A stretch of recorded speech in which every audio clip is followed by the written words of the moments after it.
So, welcome to the Wellness Circle. In this episode, I am looking forward to having this conversation with my friend Jennifer Rodriguez. Jen is a mom, content creator, entrepreneur, and media correspondent. And we're going to be talking about grief.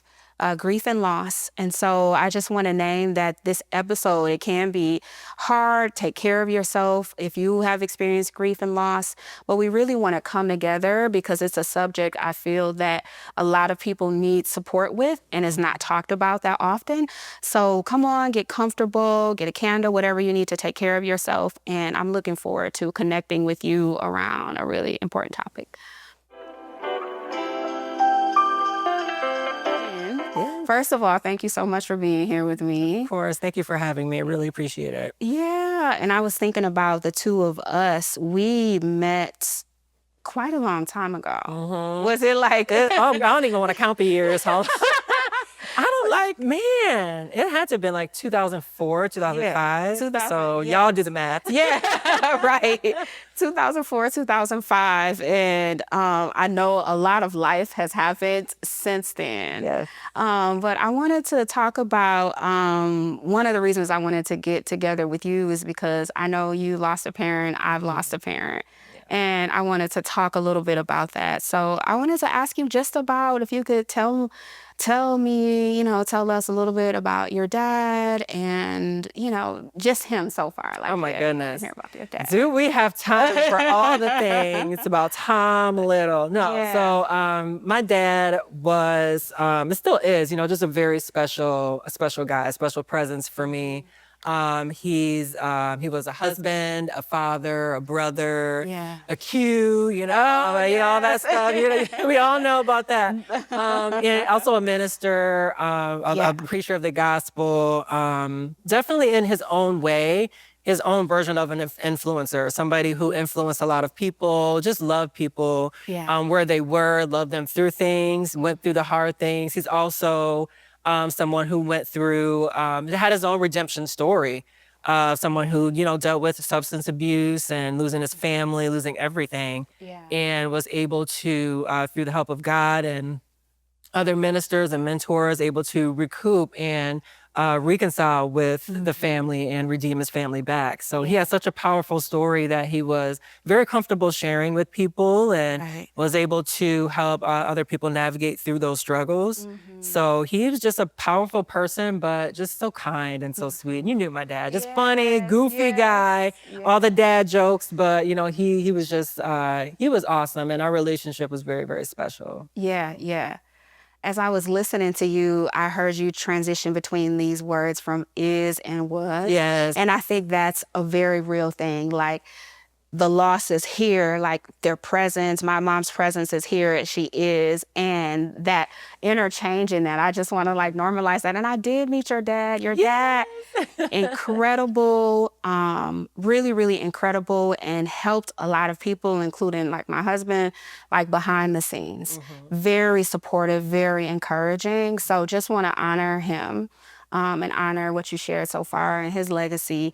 My mom, Deborah Jones, passed away looking at probably it's been 10 years now. Oh, wow. And my mom was very much a pillar of the community. So in Flint, Michigan, everybody knew her. Everybody, if she saw, including if she saw someone who needed anything, she was the kind of person that would give you the shirt off of her back. Whether it was someone volunteering in the homeless community and her church. Our house was the house that everybody could come and stay. I love that. And so people who were having a hard time and just needed that reset, she always welcomed her arms in our home. She also was someone, everybody is that's my best friend, right? So everybody's that's my best friend. I love her. So she gave so much and I learned so much from her. One of the things that I think about, Jen, is when I was little, my mom would like educate me on the world around me. So she would like show me like, hey, Latanya, look at the garbage that's not picked up in our community. Why do you think that is? And let's go over to this other community. Why do you think their stuff is? Like, so she really talked to me about systems Yeah. and police and who's cared for, who's not cared for. So I really, yeah, it feels good to just like talk about her. Yeah. Yeah. And also to hear about your dad. I'm curious for you, how have you been like navigating loss? What would you say about that? To be honest, in the beginning, I think that there was a little bit of avoidance. I think it was really, especially as a family, we were all so close. And my dad was kind of the glue that kept all of us together. So I think that just me trying to be strong and be present for everybody else, Yes. I didn't really take good care of myself until I started to experience anxiety attacks. I had never experienced anxiety attacks before in my life. Wow. It was I didn't know what was happening. I was sitting there and my chest just got like really tight and I couldn't breathe. And I was like, man, I can't breathe. And I was at my mom's house before, she transitioned to Michigan. Our family was all there. And I just kind of took off every layer I could there. I'm like, man, I was like, I can't breathe. And it was weird because it was the first time I felt out of control of my body. I knew something was happening, but my body was reacting.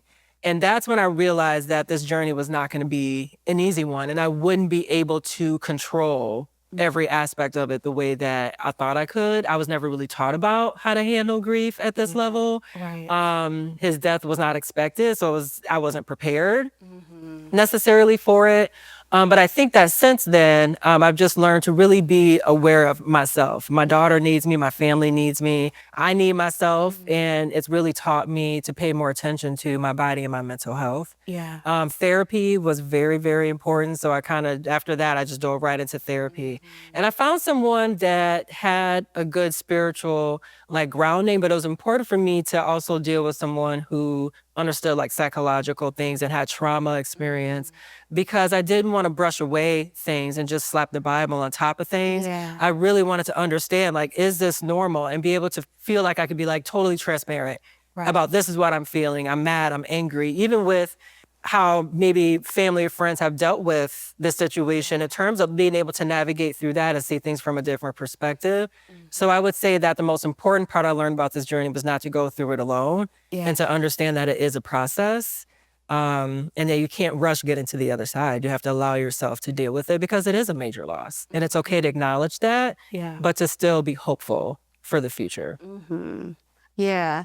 And there's so much as I was listening to you that I relate to, that I resonate with, and what you talked about regarding like not knowing how to navigate loss, especially I feel like parental loss. Like for me, that hit very differently. I had navigated loss before, but losing my mom was unexpected. Had to, like, she got sick really quickly. Things advanced very fast. And for me, I recognized that I didn't have any language to express what I was feeling. I didn't know. People would say, okay, what do you need? As she was sick, and then after, what do you need? But I didn't know how to ask Yeah. for what I needed.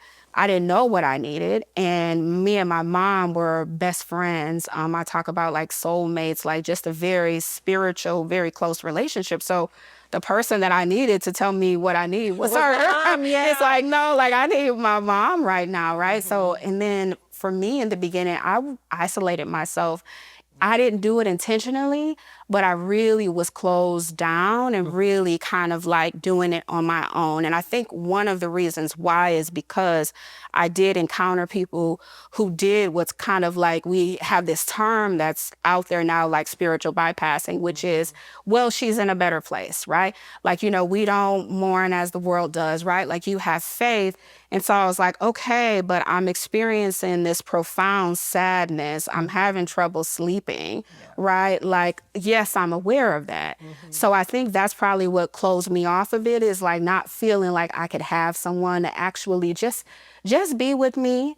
You don't have to solve it for me. You don't Right. have to give me solutions, Yeah. right? I just needed somebody just to be there, right? We could come over, you could work, I could work on my own. And so, I mean, now I feel like I found a way to be able to express that to people that I love, but it was really, really, really difficult in like the first kind of like earlier years. Yeah. It'll be 3 years for me. 4? 3. I don't know. Child. It's like one of those things. After 2, I kind of unfortunately lost count. But no, I think it'll be 3 years, and I can totally relate. I think that these types of things kind of help identify who's really, there for you and who's not. And I try not to fault other people too much. I know it's uncomfortable when you don't know what to say, you don't know what to do and how to support. But to your point, sometimes it's a matter of asking and saying, hey, what do you need? And it's like, look, I don't know, until I figure it out. Could you just be here with me? Because you just, just talk to me, or maybe like, let's talk about him, or maybe let's not. And I think the isolating part is so real because for us, because we were so close, it was almost hard to interact with each other, knowing that he wasn't here. Like seeing my little brother who looks just like him. It's like, look, I can't, you know what I mean? I can't deal with that. Going to my mom's house in the beginning, I said, hey, can you come to me instead of me come to you? Because it's hard for me to walk in there knowing he's not there and see his picture everywhere, and stuff like that. And those are things you just don't really think about, how those relationships might change a little bit. But to your point, I did isolate myself just a touch, but it wasn't intentional. It was because I didn't know what I needed, and I felt like I needed to be able to process things on my own and not deal with that disappointment even of them not knowing what to do. Absolutely. So. Yes. And I like what you said there too, because sometimes people that I love, people that we love, don't know how to support. It doesn't mean that we have to throw those relationships away, right? Like for people who maybe were like, hey, well, giving advice or trying to rush me through the process. Later, I've been able to like do repairs with them, right? They're like, I had no idea. Wow. Right? Like I didn't even know how to support you because I'm seen as like the strong one, the person who has it all together. Yeah. And so it's like, well, yeah, just check on me, right? Call me, come hang out. But we were able to repair, and I was able to kind of like articulate what I needed, which was that witnessing, which is sometimes laughter, sometimes talking about it, and sometimes not talking about it, like you said, right?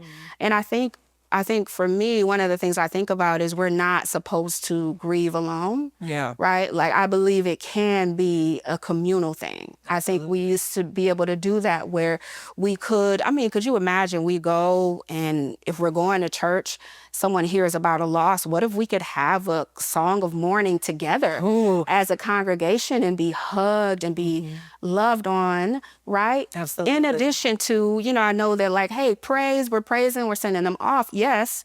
And also, what about communal grief, right? Because grief does need to be companioned. It's a long process. It needs friendship, right? Like from ourselves, and then I think from those around us. Yeah. Absolutely. Yeah. And that makes so much sense to me too. I was thinking about like your family, like you said, of like, how do you navigate it with all of the different things? Because then it's so complex with how people do it, right? And how they're holding it. Yeah. Absolutely. And we had I have half siblings. So I have, my dad had a daughter and a son before marrying my mom. And my mom had a son. I was the first one between the two. And then there's my 2 younger siblings. So when it came to like my older siblings that were his children, I was a little afraid at first. I'm like, man, am I going to like lose touch with them? Are we going to be as close? We saw them more often because of events that my parents had and being there for them and different things. So thankfully, those relationships really haven't changed much. We've been able to still keep our group chat going. We try to support each other. We get together at least once a month on a Zoom call just to talk. And on Father's Day, we bring his favorite food. My dad loved Cheetos and a good old Canada Dry. So we do a little can of Canada Dry and our Cheetos and just like have fun and just try to talk to each other and stuff like that. But I do wonder if there'll ever be a moment. We haven't really cried together or anything like that since his passing. Right. And I know we deal with that. So I wonder why we don't, get together for those things, or why we don't lean on each other. a little bit more. So, hopefully that'll change, or maybe not. But Right. I just wonder about that. I think that we only can do what we're comfortable with, Yes. and that's okay. And that is okay. Yeah. Right.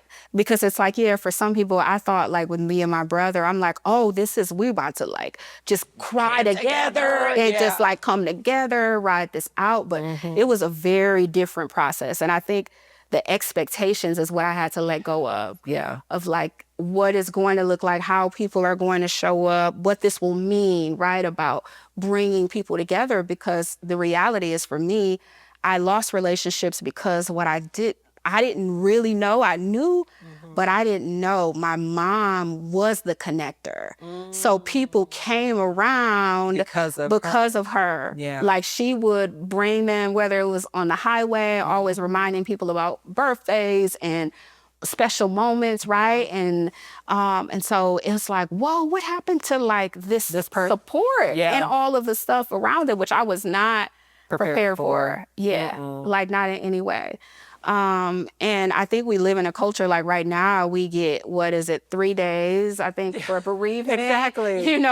So what am I gonna do in 3 days? yes, 3 days. Might I take a shower for 3 days? Like, let me. Like I gotta, even remember my name and try to like, 3 days. And I think because of it, like it's this culture that we're in where you're supposed to get over things fast, right? Yep. I've heard that in some like Jewish communities, they have something called like a sitting Shiva, which is for a period of time after loss, someone comes to your house and they don't talk to you. They don't ask questions. They don't give advice. They're just offering their presence. They're just there to witness you for a period of time. And if you talk to them, they're engaged. But it's just like, imagine us just sitting shoulder to shoulder, right? And like, we're just being around and available, right? So it's like woven throughout the culture, right? And then within ceremonies and all of that. So I don't know, like a part of me really understands like how isolating it was for me and how isolating it can be for others, especially like in our age group, right? Like we can get missed, because it's like, oh, people lose parents when they're older, or we have programs for kids, but not necessarily like always For this age group. exactly. Yeah. I never thought of it that way too. That's a different aspect because at this age we are going through a lot of transitions. Yes. But we also are at an age where we're expected to have it all figured out at the same time. Yes. So you go through your 20s and early 30s, like focusing on the grind, getting your own family established, getting married, building your own stuff. And then when people start to pass that maybe you didn't put on the back burner, but you were just so focused on building your own. It's like, man, now I don't have this person to go through these things with. And you don't really think about that. And I was wondering about for you, like being a mom, what have you noticed around that, as it relates to like loss and, with your child and, What I noticed, first I want to know, I love my daughter. My daughter's Mercy. She's 9. She's amazing. She has experienced this loss in her own way. I was around her age when my grandfather passed away, but I didn't go to his funeral or anything because I was so little and they didn't know how I would handle it. I have very vivid memories of him in certain ways, and I would ask my dad or ask my mom, "Hey, did this happen? I remember this and this." And they're like, "Yeah, that did happen." So when it came to her, thankfully we're in an age of technology where I have videos, I have pictures, I have all types of things. But she remembers my dad it's right there. And I let her come to the viewing. I let her come to the funeral. I thought it was very important for her, even at a young age, to understand that this is a part of life. Yes. It's a part of life. It's a full circle moment, and I wanted her to see me grieve. I wanted her to see me cry. I wanted her to see me surrounded by family and to kind of know what that process looked like. And I'll never forget when she first saw him and, she just cried, and I said, "He's like a doll." I had to like explain it, trying it in a way because she was only 6. So she didn't understand, why certain things weren't happening. And I'm so thankful that I let her experience that because now she understands a little bit more and she's able to ask questions. It opened up both ends where I'm able to share things with her and she's able to, share things with me. So now as a mom, I try to have this balance of preparing her for her to be without me, but also remain present and available to her. I don't know why that's kind of top of mind for me. Um, my parents didn't really talk about loss a whole Yeah, I lot. was gonna ask you, what was your experience growing up like around loss? Yeah. It was very much like, oh, they're in a better place. Oh, that type of thing. And um, I didn't really see my parents struggle through loss a whole lot until those losses started to get closer and closer. And I think they were so focused on, helping us feel better and, understand more about heaven. And this is why we make good choices, things like that, Right. rather than what that process looked like, at least from what I can recall. I can't say that, my mama, you might have mom, and I might have forgot. I'm sorry. But now, I want to take that and do it a little differently with her and let her understand that crying is okay. Grief is okay. And, I try to be a little careful because there's moments where she's seen me really, really sad. So now she doesn't bring things up with me. She doesn't want to make me upset. So she'll talk to my mom and they'll have their own moments where she'll be like, no, grandma, I really miss Papa. And I remember this. He was so funny and nobody hugs me as tight and different things like that Oh my because, goodness. and that's their own special thing and that's okay. But I do have these moments where I try to, prepare her for, hey, mommy and daddy aren't going to be here forever. What do you wanna learn? What do you wanna know? And I just have those little moments with her, where she's able to express what she needs from me because you just never know. No, you don't. I feel like, I mean, I'm just so moved because I feel that you are giving her such a gift with like how to navigate the world and like the complexities of it. Like, I mean, I'm just so moved by that. And similarly with my son who's 9, my son didn't get to meet my mom. What I love is that he knows about her because of how much we talk about her and her personality. Wanna again like show him, yeah, mommy's sad. It is okay to cry. It is okay to feel, it is okay to be really sad, to laugh, to be really thankful. And so he's like, like, so he'll be like, Mom, can we go to like a restaurant? And I'm like, oh, my mom and I would go here all the time. He said, Mom, could we sit at the same table that y'all that that you would sit at with your mom? Like, can we do that? So And he's like, sweet. I really wish I met her. And I'm like, yes, she would love you. She would have been, I would have loved to see my mom as a Yeah. Oh grandma. my gosh. She would be so, I mean, we would be in so much trouble. I know this woman would have like so many gifts. I could just see the arguments now about what snacks he's supposed to not eat and have. You know how grandparents do, like, yep, they get Cheetos and honey buns, but but he knows her because it's like she's in our house like alive and present, right? Like the movies and music, like this is her favorite song. And then seeing me cry, because like you, I don't think I'm thinking about my mom. I'm like, I've seen her cry. Yeah. Right. But did we talk about it? Because she lost like my grandma, her mom. And I'm like, did I see you cry? Did I know? Because for the first few years, I felt like I was like, it just seemed like you're taking it really hard. Like Right. it's a you thing. Totally. Right. And so that I just feel like is such a gift for our kids. Yeah. Yeah. Absolutely. Yeah. And when you think about that, the reason why, I don't know, it's a balance. It's when my mom was going through like the divorce with my dad, that was the loss. And she, I would see her cry. I would see her praying and crying, and we would just try to console her as much as we could. But as a child, I did start to feel like I bared a responsibility to kind of be there for Yeah. her in different Right. ways. And even now going through therapy, she said, "You're such a loving person and you love your mom You so are. much." You kind of put yourself in a Mhm. position to take on more than you really could as a child. And that's okay because, that's how children are sometimes and you wouldn't know any better. But now as an adult, you have to relieve yourself of that responsibility to bear other people's burdens. So as I'm, allowing her to see these things, I try to keep it at a level where it's like, honey, and she's like, Mommy, what can I do? I said, all you need to do is hold me and hug me. That's all you really can do, honey. And that's okay. You don't have to do any more. You don't have to, she's like, pet my tears and blah, blah, blah. And I let her love on me in different ways.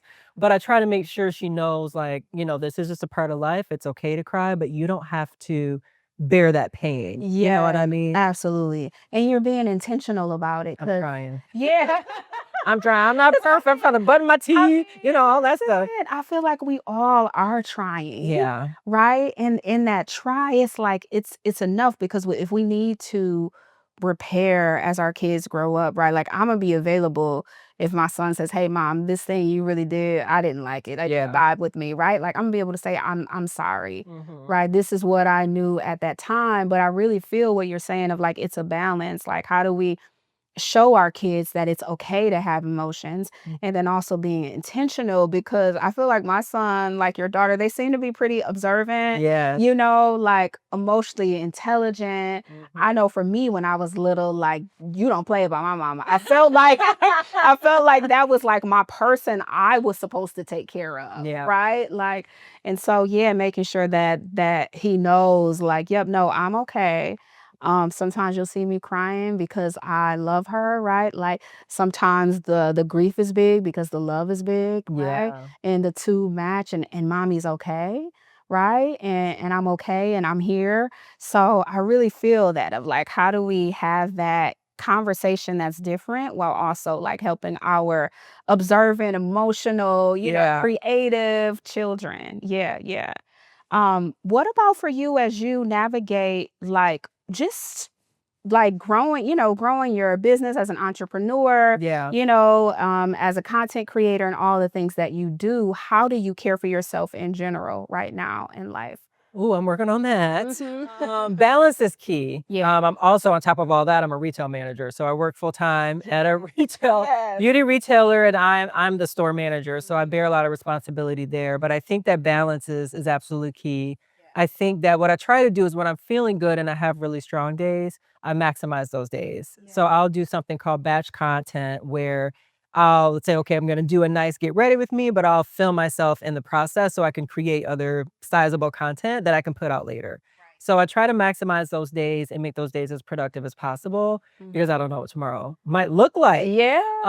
So I'm a very much seize the day type of person. But when I'm not feeling well, even if I had a full calendar and I need that time, I take that time. I give myself permission to rest. And I'll be honest, me and my mom were having a conversation, especially as Black women who might not be in a predominantly Black field. You feel like you have to show up differently. You have to work 10 times harder for your performance to improve your worth, essentially, and that you really deserve that position. And something I'm working on through therapy is that as a person, I'm already worthy. I don't have to perform. I don't have to, even for my family, I don't have to like song and dance and entertain. I don't have to do that to be worthy of love and worthy of self-love. So I have to like release myself of that expectation and allow myself the moment to rest and to gain my bearings and sometimes just honestly just veg out sometimes. Just sit and do nothing and watch TV and just let my mind have a moment and do things that I enjoy. And just be more intentional about carving time for myself and taking care of myself. Because that's the only way that my business really thrives. You know what I mean? That's the only way I can really take care of the other things that I'm responsible for is to be at my absolute best. Definitely. And just thinking about what you said about like being a Black woman, right? Like that extra, like, okay, the Black excellence, I need to do more, be more. Yeah. And flipping that to like you said, I have inherent worth and value just because of who I am. Outside of anything that I do for anyone else, I have inherent worth. I'm worthy, I'm valuable because I'm me, right? I'm existing and I'm me. And I wondered for you, one of the things that I find is I think about taking care of myself. I'm resisting capitalism in the sense of like the hustle culture, right? Trying to resist, trying to make time to rest, right? Go on walks, be in nature. One of my favorite things to do is like be on my hammock outside and like read a book because I'm like that's how my grandma was. Like she lived life in a different rhythm. Right? Like absolutely. a very different rhythm. So much slower. Yes. Which I feel like is what we need, That's what like, we need. to like really for it to be sustainable. And sometimes I do want community around, but I do find that my presentation says, oh, Latanya's good. I wondered if you experienced that. Like, do people in your life know when you aren't on or you're not, do they notice around you, or do you feel like it's like this invisible thing where you get missed? It's very invisible. I feel like a lot of times I have to ask. Yeah. There's like a few friends that I have and they know who they are, who just out of random, they know the right time to say, "Hey, I just am checking in. Are you okay?" But it's very few. And I think that even with social media, because I am on with that, Right.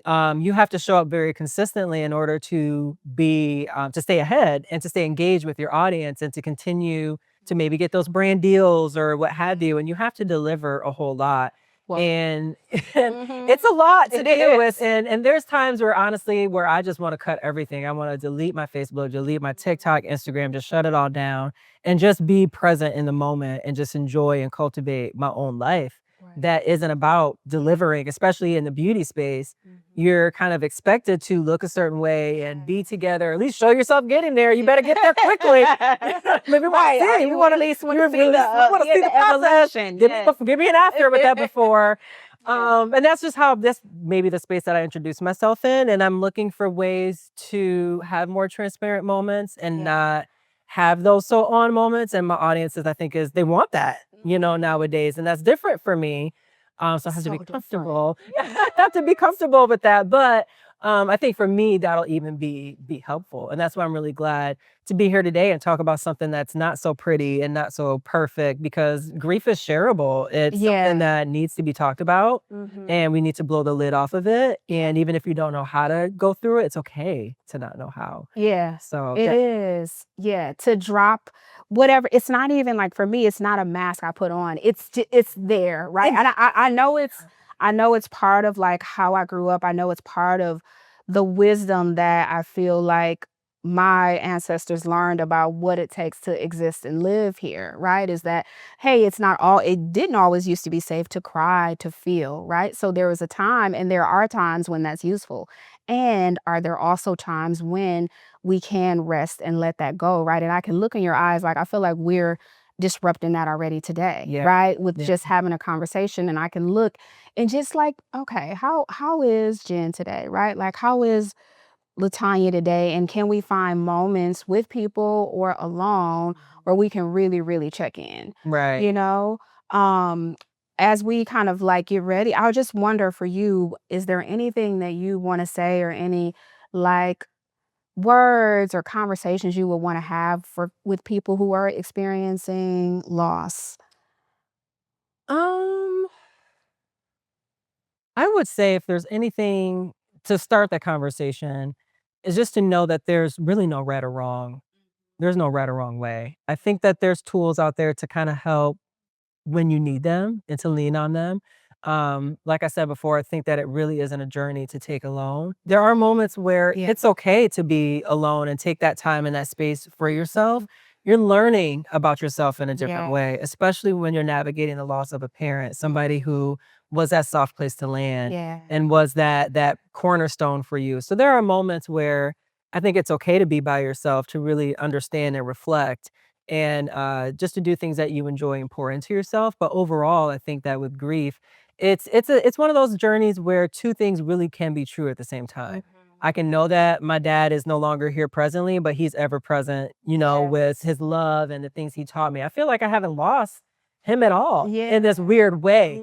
You know what I mean? He's still like here, even though he's not here.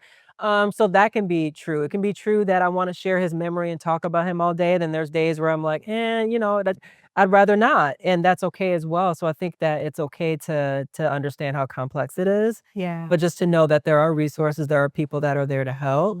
Just lean on them when you need them. But there's really no right or wrong way. And my mom is experiencing that too. I'll say like there's people who might ask her about getting remarried and things like that.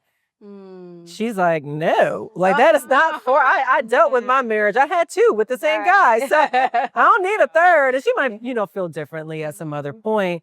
But, not to allow people to put things on you that you're not ready for or 100%. push you further than where you need to be. Allow yourself to experience your journey in your way and know that you take up space in your own way as well. Honor that space, have power in that space. Respect that space and take care of that space. Yeah.